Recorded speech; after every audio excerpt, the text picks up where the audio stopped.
Abantu abasinga ensangi zino abagala okukola business abalina akasente wakati w'emitwalo 10, mitwalo 20, mitwalo 5 nina bangi abayita ku mikutu gimugatta abantu abagamba beja nina akakadde ina milioni 2, ina milioni 3, ina milioni 5 waliwo bakadama oba abava ku kyeyo nina milioni 10 naye mulimu kigwe nsobola okukola. Program yo Pakasa ekyo ky'olunaku olwaleero yiyo egenda kuddamu ekibuuzo ekyo ninawo akasente kange naye business ki naddala zino ze tunyooma ng'erimu akasente teweetaaga kukozesa ssente nnyingi okugikola gy'osobola okutandikawo omwaka guno 2025 nga tutandise omwaka gw'ebyensimbi omupya. Nkwaniriza ku program Pakasa nze Omumbejja Ndagirwe Leila. Mu studio tulina abantu abalina experience mu bintu bino bagenda kugabanako naffe naye kabamala okutubuuzaako tweyongere mu maaso. Tujja kutandika n'omukulu Damulira twesimye okufanayo ku program Pakasa buuza kuba tulaba erinnya n'omulimu gw'okola. Ndi musanyufu nnyo okubeerako wano. Erinnya nze Damulira Francis. Nkola ebintu ebyenjawulo ndi General Secretary w'abasuubuzi mu kibiina kya Kampala Arcade Advocacy Forum. Ofiisi zaffe ziri ku Nalubwa Market. Ate ndi muna business ntunda ngoye z'abakyala n'ez'abasajja. Ate ndi mutandisi wa kampani etunda piki n'okuzigaba ku kibanja mpola. Okay, twesimye okuba naawe kuluyi luli era tulina omwami experience ziri mu ezo category naye agenda kuba nga tweyanjulira tweyongera okumanya ebimukwatako. Neyanziza nnyo okunkyaza wano olwaleero era n'okunteekamu obwesige bulijjo okubaako ne taffaali lyennyongera ku ggwanga lyange. Nze Engineer Bateesa Godfrey ndi mu business ya construction okusinga. Tuzimba amayumba, tukola ne tuzimba emirongooti gyemulaba egy'empuliziganya ate era tuli basomesa. Tusomesa abaana abo abatagenzeeko wadde mu ssomero ebyemikono okuyiga kye bayita skilling nga tukolagana ne Private Sector Foundation, Skilling Uganda ne Government ya Uganda. Twesimye okuba nawe ssebo. Mukulu Damulira tujja kutandikirawo. Ebimu ku bibuuzo abantu bye basinga okwebuuza naddala ku mikutu gyange gimugatta abantu Mumbejja nkoze business ki. Njagala tutunuulire abantu abalina capital omutonotono. Business zino nga oteekamu kitono naye nga ofuna kiralu ng'ate teyeetaaga nnyo kukakaalukana. Ze business zenjagala tutandike nazo mu program Pakasa. Omuntu wasobola okussa akasente ka katinitini nga tataddemu nnyo maanyi naye ng'amagoba gajja. Neyanziza nnyo nnyabo abatulaba ekikulu nti kyenjagala kutandika nakyo ekikulu si business ki gy'ogenda kukola oba capital ki gw'ogenda kussaamu. Capital yenna naddala mu kibuga Kampala asobola okuyimirizaawo n'akusasulira buli kimu ky'oyagala naye ekisookera ddala capital asookerwako si ssente. Ekisookerwako ekyandibadde gandibadde mazima ggwe nnyini ng'omuntu. Bw'olemererwa okufuna amazima mu mutima gwo ng'otambuza business ne bwe yaba ya 2,000 yagalagana mu myaka ng'ebiri tuba tujja kusanga ng'ogenze mu kyalo. Abantu abalemeddeko mu kibuga balina kye tuyita capital w'omu mutima w'omwoyo. N'ogamba nti Damulira bwe naamuggyako empale 15 n'enzitwalira Raila agenda gulira bbaawe sente ze n'azimukomezaawo kati yo capital yandibadde asooka. Kubanga empale zino ne bw'oba tolina capital nze bw'ojja wange ku dduuka ng'olina amazima setagana kujjako musingo wabula nkuwa empale n'ogenda oguza omuntu omulala ekyo kye twandiyise okuyiriba mu kibuga Kampala. Business tezikyatambulira nnyo ku capital nti oba genda mu dduuka opangise wabula amazima g'okozesa wakati wo n'oyo agenda okusapulayinga ebintu ne kastomaawo kye kikweyimirira. Ennaku zino abavubuka awo mu kibuga tetukyapangisa maduuka nnyo kuba amaduuka kati gabbeeyo ogenda oddisanga waliwo kati awo ku Mukwano Arcade bayongeza edduuka eribadde lye miliyoni 6 kati lisasula miliyoni 9. Olabira ddala ng'omuvubuka atandika abatakola ki tazisobola naye ng'ate bw'ogenda n'oggyako omuntu engatto peya 16 n'ozireeta eno mu Vision Group balayira n'obaleetera fashion ennungi ye ajja kukugulako ate ozzeeyo capital wange nze kompa capital wange. Kiba kitegeeza nti oyo akozesa ssente ntono just za transport n'ezimujja ewaka naye ng'ate agenda kulabirira famire ye n'abaana basome kubanga mmwe bwe bazibaleetera eno babaseera babafunako kakasente so omuvubuka atandika teweekakaalukanya nnyo kugenda kutandika kweyimba mu dduuka ng'ate tokola ki tolisobola naye kozesa amazima ofune kubanga bw'onaatwalira layira ng'engato ddala gye yakutumye gy'omuleetedde kijja kumwanguyira naye okwesiga omulundi omulala akuweba kasitoma ogende ng'okola kyeyini eyo gye tuyita mu bizinesi waliwo bizinesi ey'amapeesa tunuulira amapeesa buli saati gy'oyambadde yonna nga si t-shirt eriko epeesa gomesi z'abakyala zonna ziriko epeesa kati abaana asuubula amapeesa n'agateeka mu kasero n'atuula samwoya ng'apangisizawo emitwalo 15 ate n'akola bizinesi naye ng'era ayinamu kamaki amazima kubanga eri gy'asuubula bajja kubimwongera bw'ajjayo bw'asuubulayo bya mitwalo 5 bamuwa bya 10 amapeesa ag'emitwalo 10 kasitoma bw'ajja aba alina okukola choice ewuzi ekidondi kyawuzi kya 15 naye abantu abasinga beenyigidde nnyo mu bizinesi eziri mu kumalawo capital otaddemu kinene toyingiza kuba kati ennaku zino naddala ku nabugabaawo mu arcades ntera okuyitamu awo n'osanga nga amaduuka g'abantu temukyalimu kintu na kimu kubanga konteyina kati yabaddeyo miliyoni 12 yagenze miliyoni 5 kiba kitegeeza ddamulira Francis omwana agwazadde ng'atandika butandisi mu bizinesi aba tagisobola. Mukulu Bateesa Godfrey omulamwa gwe tuliko ekyo ky'olunaku olwaleero bizinesi gye nsobola okuteekamu akasente katini naye nga nsobola okufunamu amagoba ageegasa nga sikakaalukanye nnyo. Mukulu Damulira atuwadde ekifaananyi ekirungi naddala ku sayidi ey'obusuubuzi kati ate bannaffe abatali mu busuubuzi biriwa bye nsobola okukwatako ne mbeera nga nfuna akasente. Kaakati bizinesi abantu abalina akasente akatono kuba be basinga obungi bambi nti abantu abo bolaba abasobola okupangisa amaduuka miliyoni 5, 6, 7 be basinga obutono mu ggwanga lino naye tulina abaana naddala abavubuka bamaze okusoma nvudde ku yunivasite nvudde wano nalemererwa wano ngenze nkubye ku kyeyo balina akasente katono nnyo abamu tebalina ddala naye kiki kye balina ekisinga obukulu bwongo bwabwe mutwe kati tulina omulembe saawa gwe tuliko gwa mutimbagano nti gwe tambuza ng'okozesa omutwe gwo nti abantu beetaaga ki akasente akatono kakola ddi omuntu ffenna we tuli kaabe mugenyi oba azze muzungu aze mu Uganda oba gwe omuddugavu oba akolawa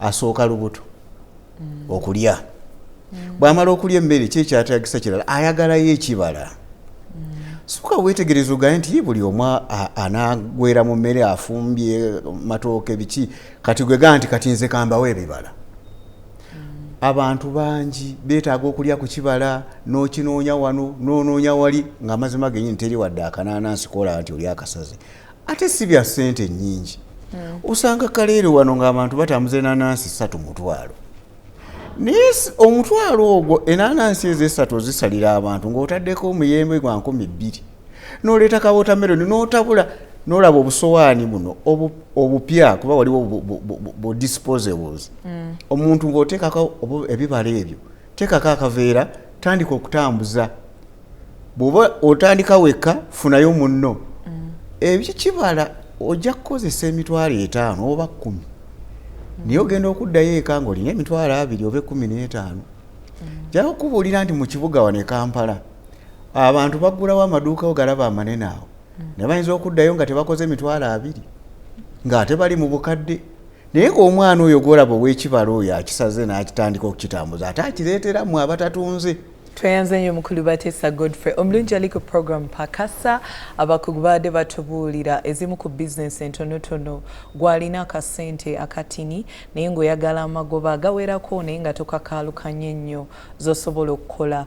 Bayogere ku bizinesi ey'amapeesa ne batugamba balina kutandikira ku ssaati yo abantu abasinga bageetaaga awo waliwo akasente ne boogera ku bizinesi ey'ebibala abantu baagala nnyo ebyobulamu n'okulabika obulungi awo nawo waliwo akasente.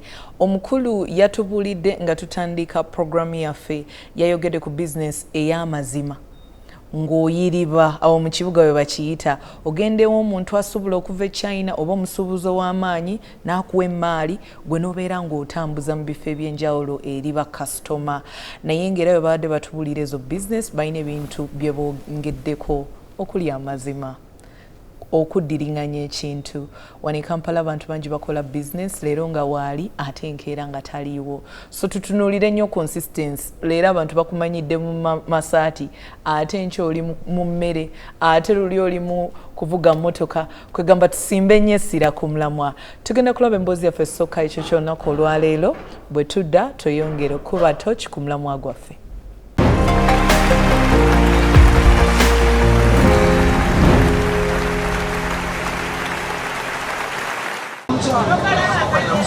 Ffenna eyo gye tuyitira twetegereza enkuumuliito za bizinensi wabula bangi tusigala n'okwewolereza nti tetumanyi bizinensi ki yakutandika.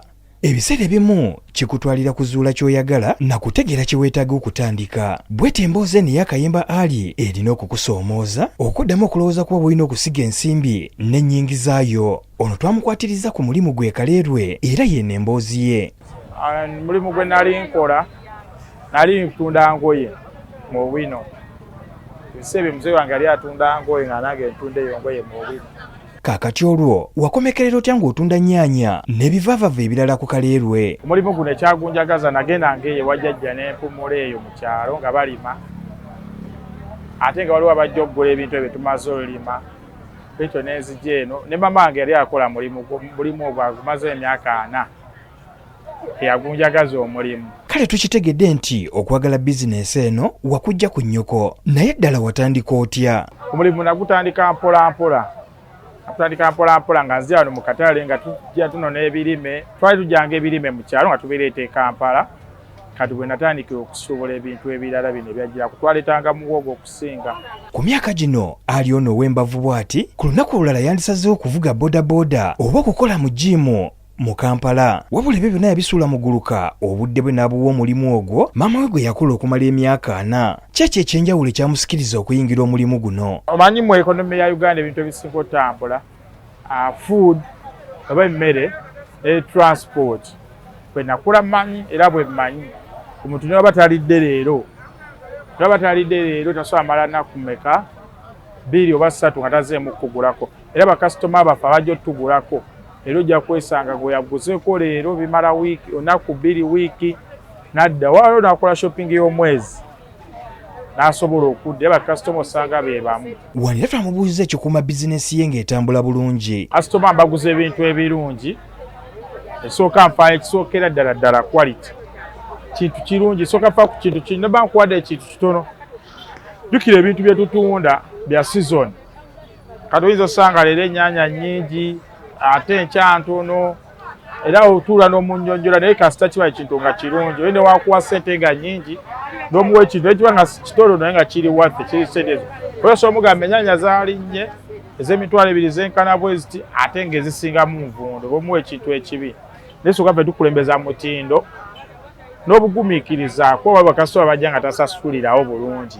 Bulijjo abantu baliwo okutandika bizinensi paka nga bafunye kapita abamala nga n'abalala bamala kulagiriza byuma kuva bweru wa ggwanga. Nakino bwe kityo tekyewuunyisa okubanga Ali ebivaavava by'atunda abiragiriza kuva bweru wa ggwanga okukakasa omutindo eri bakasitoma be. Ono olw'okuba ekigendererwa kye kuwa bakasitoma be kisinga ebyamaguzi bingi mu ggwanga munda abisanga okubeera nga bya mutindo gwa wansi. Ono bw'ati era agabanako naffe kubimusoomooza n'engeri gy'agezezzaako okubivuunuka. Omutindo gw'ebintu ebisinga ebimu wano eddala babiva wano e Uganda pakati osuka zino ennyanya zolaba zino z'e Kenya.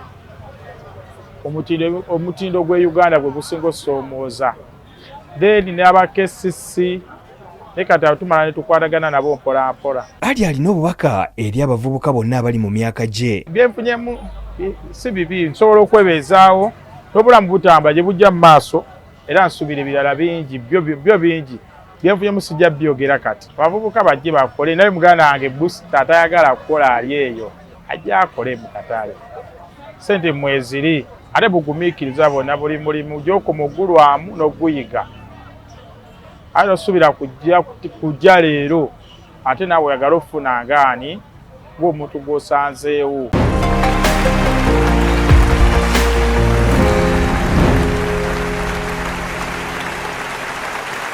emboozi ya Ali bye bimu ku bintu ebitulaga nti tonyooma mulimu ate batugamba nti teriyo mulimu mubi.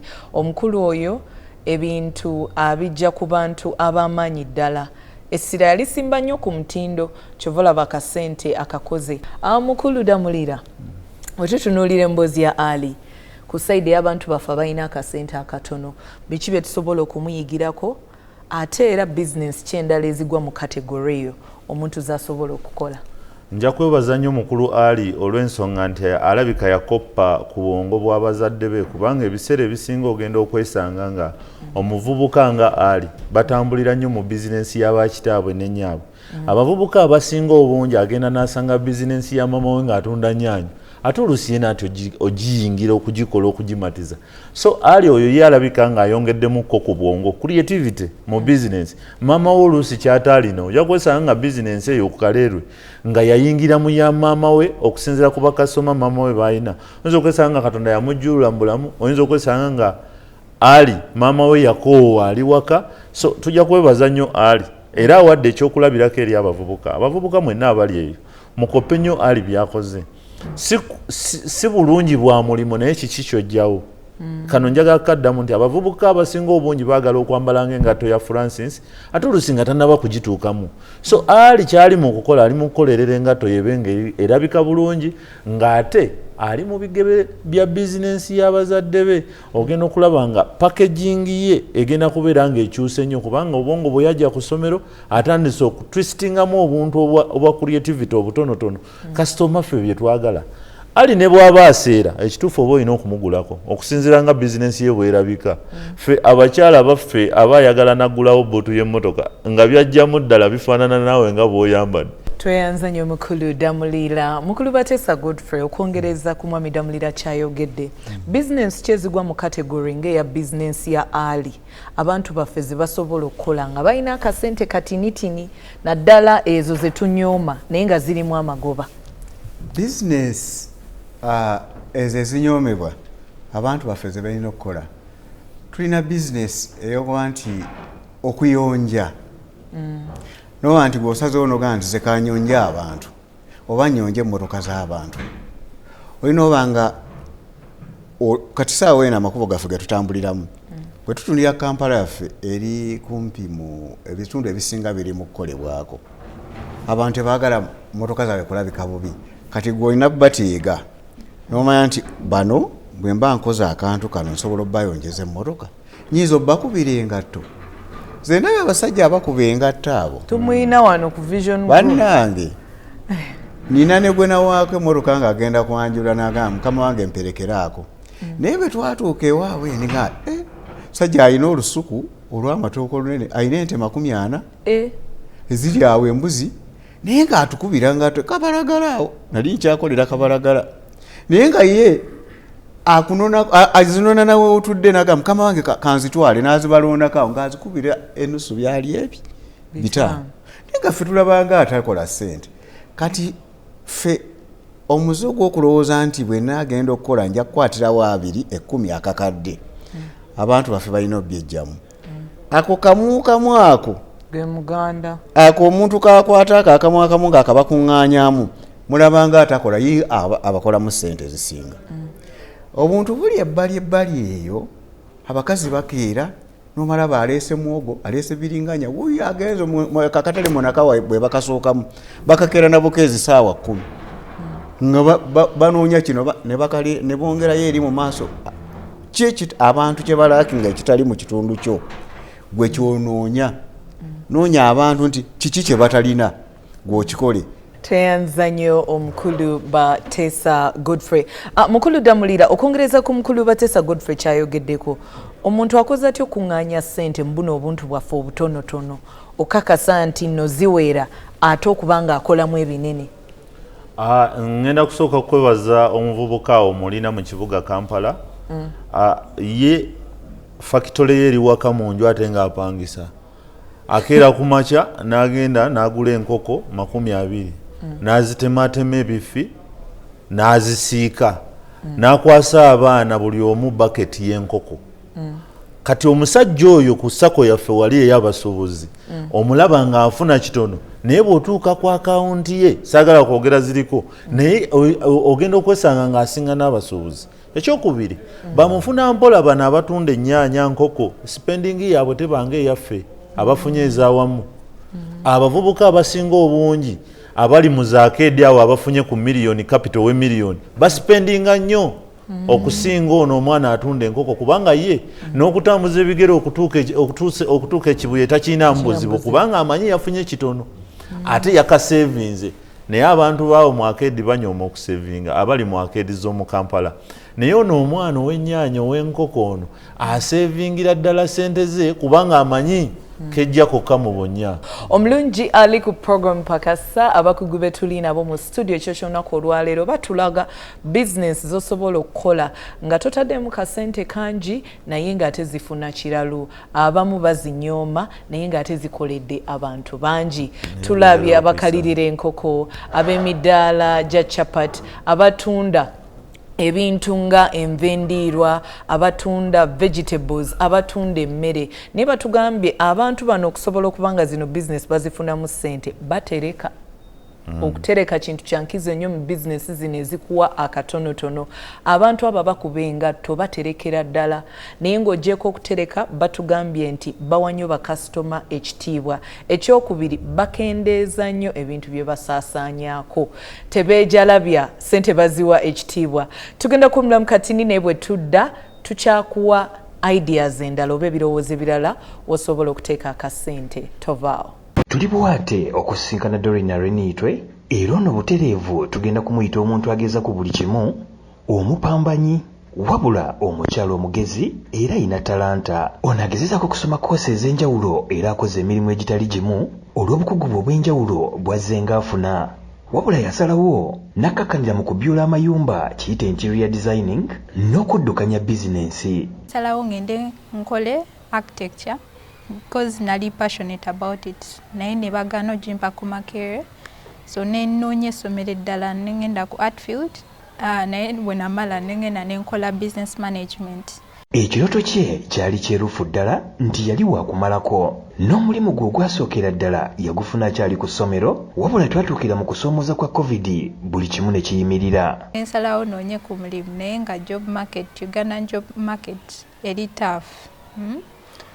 Olaba statistics, the number of students abafuluma university buli mwaka n'emirimu gye tulina, it doesn't make sense. Doreen mu bwangu ddala yafuna ekirowoozo ekirala era ekyo kyali mu kuzimba nakati. Awo nafunira idea ne ngamba wayinza okuba wali abantu bangi balinga ffe ate abasinga bayinza okuba tebalina na budde ng'ava ku mulimu ekintu kyasobola okwakisesinga okulya maybe chicken chips ezoku streets buli saawa ate abantu abamu baagala kulya health. Ng'akolera waka we wennyini Doreen agula ebikozesebwa ewaka era bw'atyo n'abigattako omutindo nga tannabiweereza bakasitoma be ababa babisabye. Bwe twagendanga mu katale okugula emmere night markets kubanga zibeera you get food slightly cheaper. So nga tujja waka maybe nga bukutiya bubiri bujjudde emmere nga tubyoza kati nga ebyo bye ndi okurecordinga nawo nga creatinga content nendesigninga byendesigninga nembu printinga nengula ne packaging material so nga buli kyenkole waka nkipackaginga nenkiteeka mu fridge so ng'oyo content gwempostinga. Bizinensi eno yagitandika n'emitwalo 6 gyokka wabula ekyebuuzibwa emitwalo 6 gyokka giyinza kukola ki mu bizinensi eno Doreen? Essente ze nali nina initially zanyamba ku brandinga kugula packaging material kubanga okugula emmere nkozesa sente za customer you first make payment. Kale ekyo tukitegedde wabula bino bikyanze etyo okulaba nti biyitamu. Wotandika business oyina okulowooza ku ngeri gyegenda okukontinuwinga. Customer wagula ebintu I normally put in a thank you.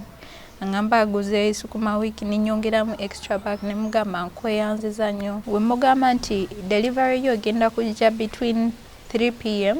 and 5 p.m.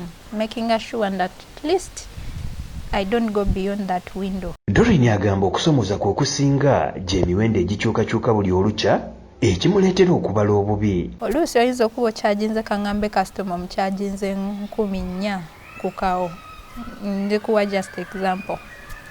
n'ogenda gy'omusuubula nga kati wa kasanvu nga togenda kuddayo gambe customer yongerako 3,000 prices zikyuka and at some point ne weesanga ofunye loss nnene nnyo. Kyasinga okwenyumiriza mu bizinesi y'eno kwe kubeera nti obuyiiya bwe abantu babusiimira ddala era babuyaayaanira. Okufuna ba customers it's an achievement kubanga na postinga for some months nga sina customer gwe nfuna, then within this year I think mwezi ogwokubiri awo oba ogusooka ne beeyuwa.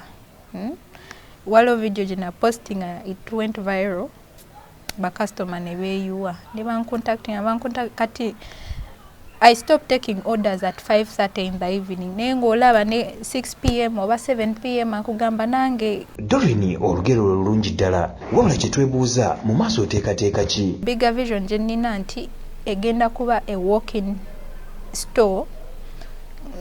Right now it's online but it's going to be in future. You can either deliver or you can walk in and buy.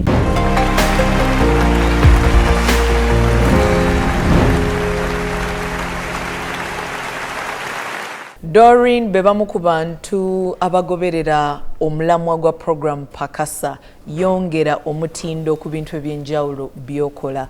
Gwatulaba essaawa zino omutindo ogwongera ku ki?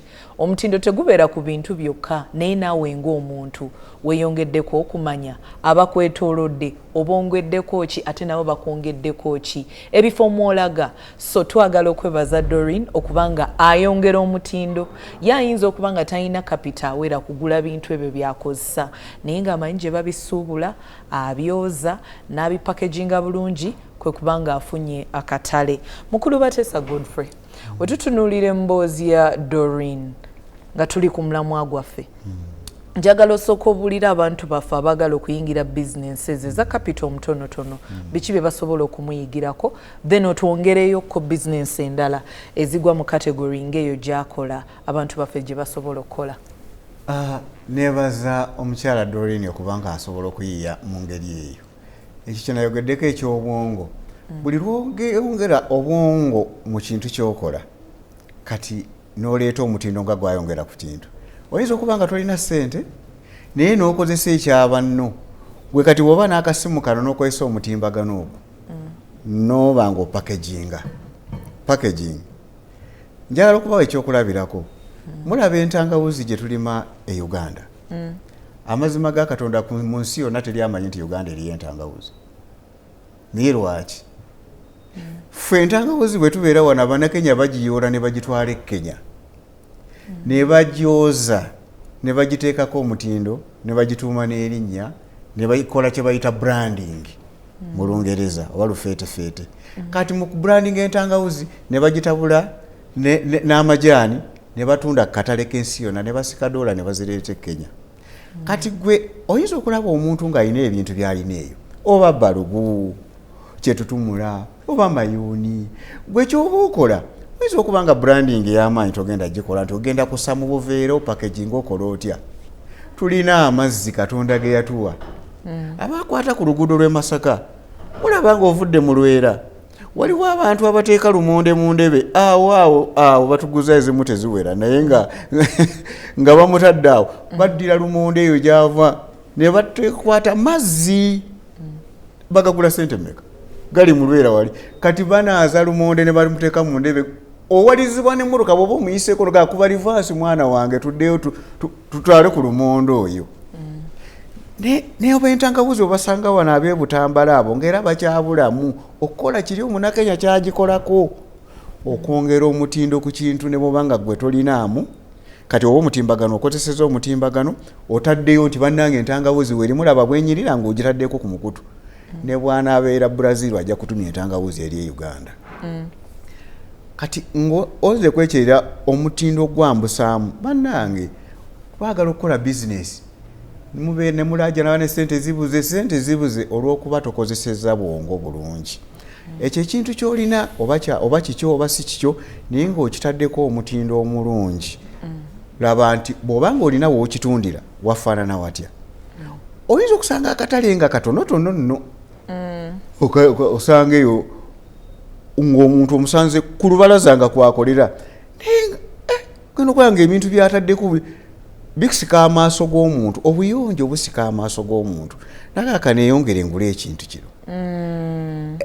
Kyonna kyoyongeddeko ne bw'oba makanika ng'oli eyo yiga okukanika okutereeza. Togenda kugenda mu mutindo gw'amaanyi nnyo nti ogeza ku Victoria Motors gye bamanyi nnyo nti yakozesa ssente nnyingi.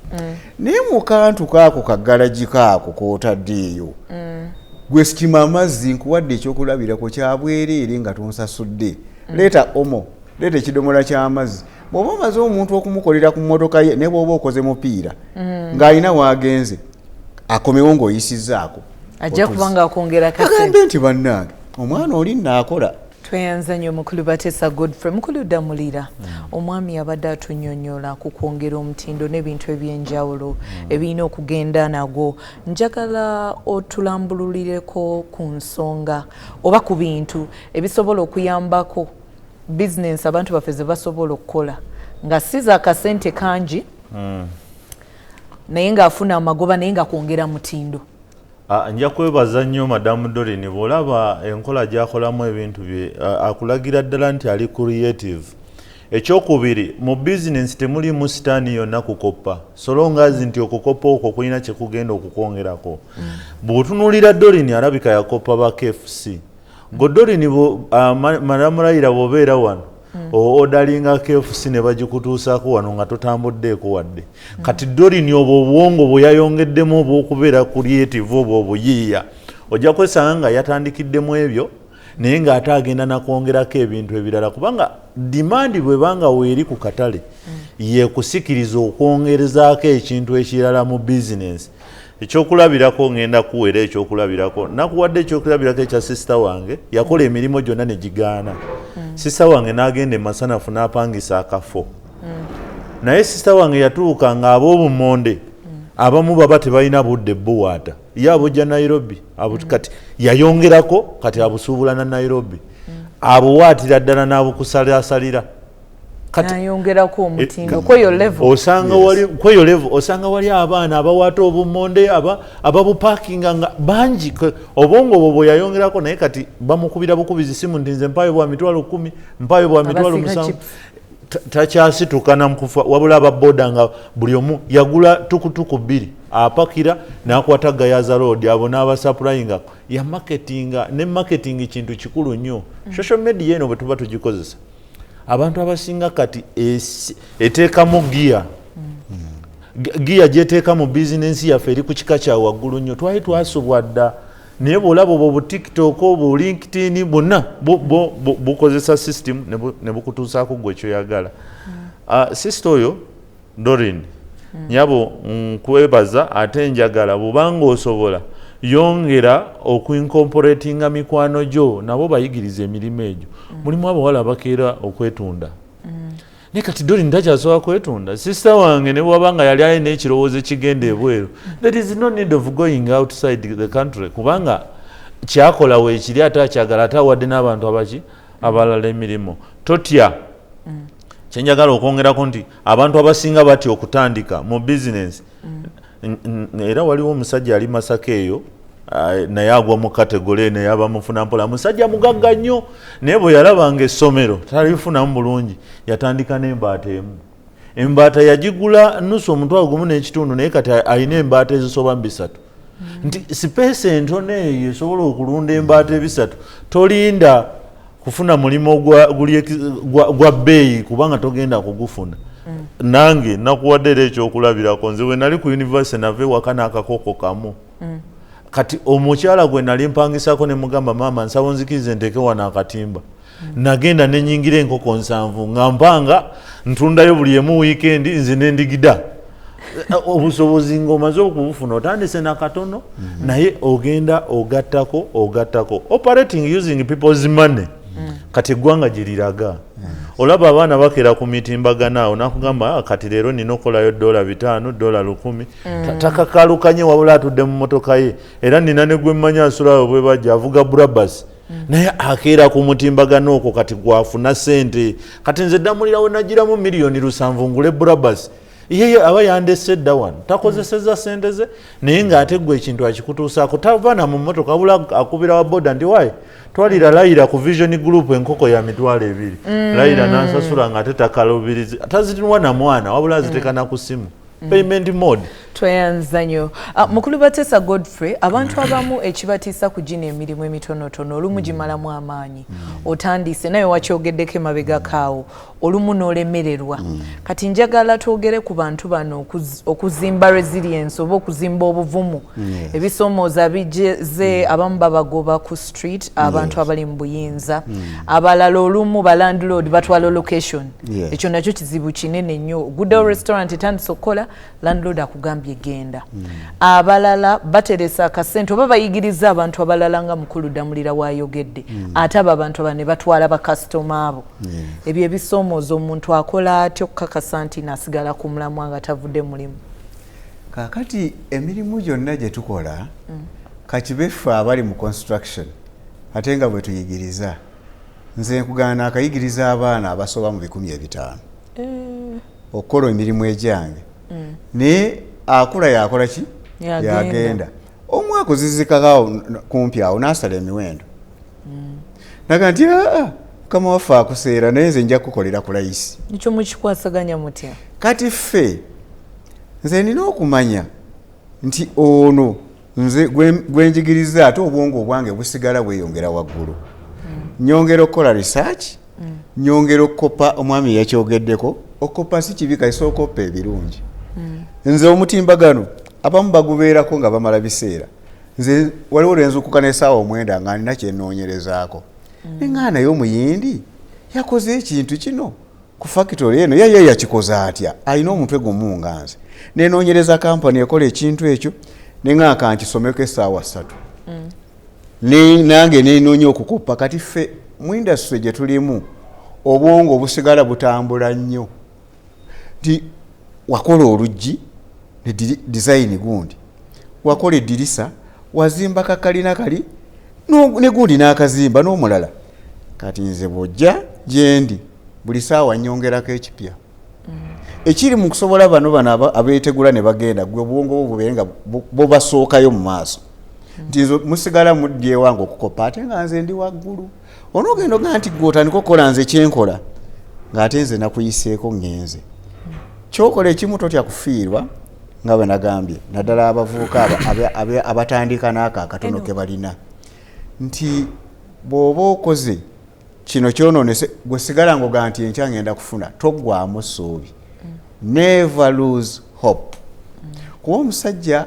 ayatuyigiriza obutaggwamu ssuubi baatugamba nga soma nnyo okusoma bwe bugagga naye tugenza okulaba ate ng'abasajja abalina ssente kati beero ne masiki omubuuza nti yatuuka ludda wa talina university degree Bill Gates ti ate naye bw'ati naye alaga nti ate bo ate formula ya ssente baagijjawa ekitegeeza obwongo babutambuzaako okusinga education gye baafuna nga tuwumbawumba yes so bannange buli kimu kye mukwatako abavubuka naddala mukikwase maanyi mwongere okuyiya tolowooza nti wayiga tolowooza nti omanyi mu ekyo kyokola olaba akamera ako kooteeka ku sowaani oba ekibala kikyuse mu design yakyo kasoma bwe wamuteereddeko ng'ennyanya tunodde eno oba epapaali likoze bweki kyusaamu akadesign kajje ku mukutu okamukubenga kapya ojaga nti mukama wange lino bino tubikoze bya 7 bibadde bya 5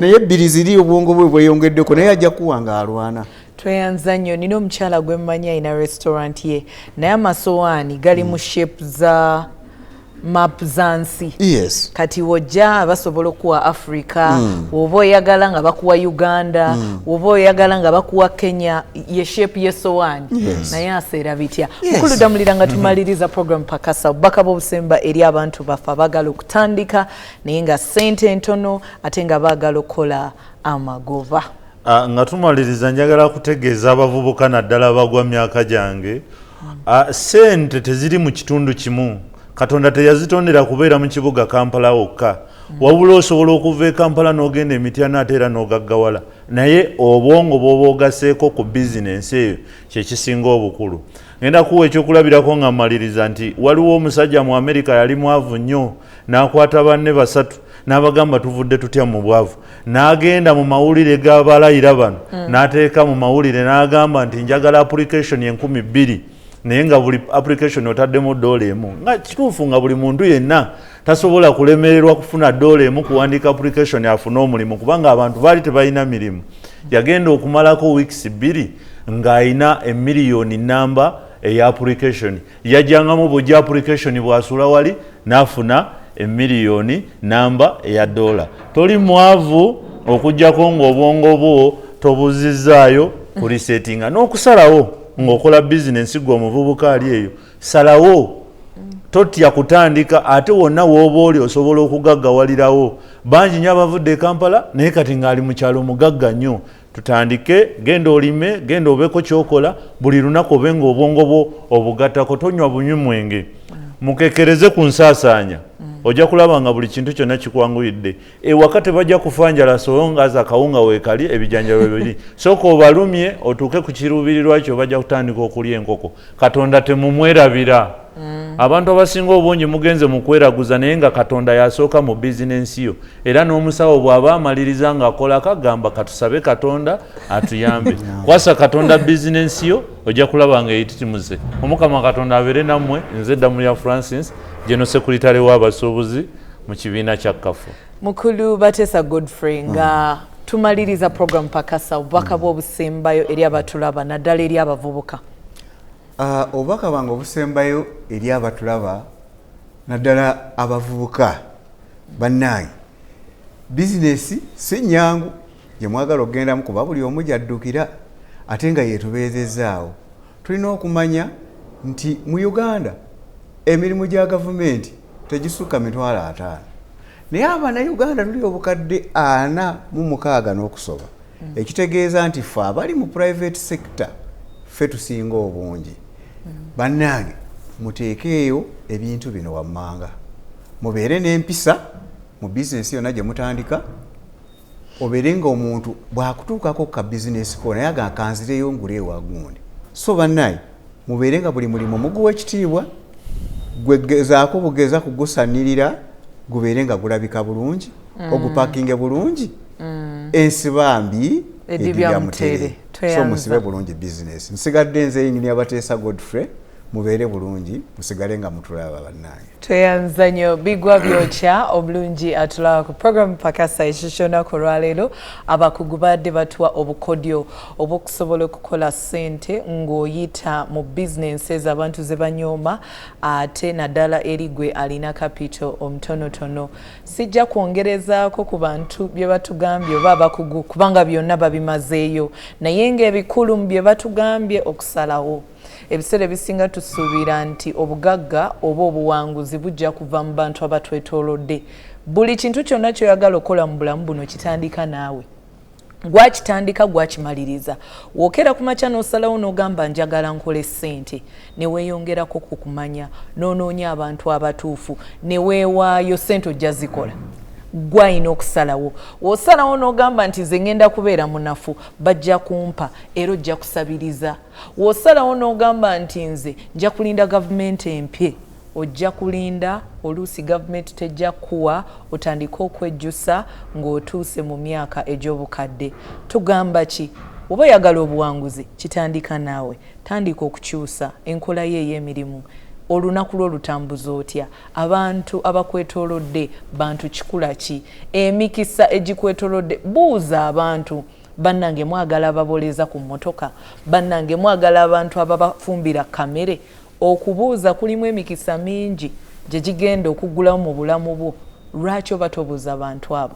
Lwaki oba teweewaayo kukola? Buli kintu kyonna mu bulamu buno jjukira kitandika naawe. Nkwebaza Club Program Pakasa, nkwagaliza ekiro ekirungi, sula bulungi, weeraba.